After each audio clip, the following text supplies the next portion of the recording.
The unspoken guest.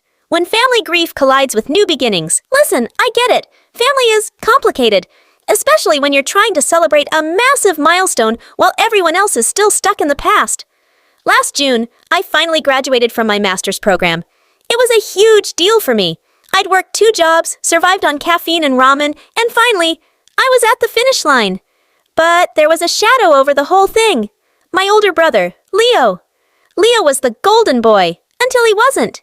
He struggled with some pretty heavy demons for years before we lost him last winter. Since then, my mom has basically turned our house into a shrine. Every dinner, every holiday, it's all about Leo. And I miss him, I really do. But it feels like there's no room left for the people who are still here. When my graduation brunch came around, Mom wanted to set a full place setting for him at the head of the table. She wanted to do a 20-minute slideshow of his childhood photos right in the middle of my celebration.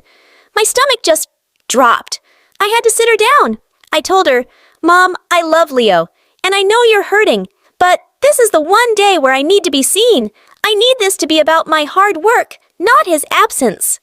She didn't take it well at first. There were tears, a lot of "you're being cold" and "how could you forget him?" It was rough, but we found a middle ground. I bought a small silver locket with his photo and tucked it into my graduation gown. It was private. It was ours. No slideshows, no empty chairs, just a quiet nod to the brother I loved, while I finally stepped into my own light. The brunch was actually happy.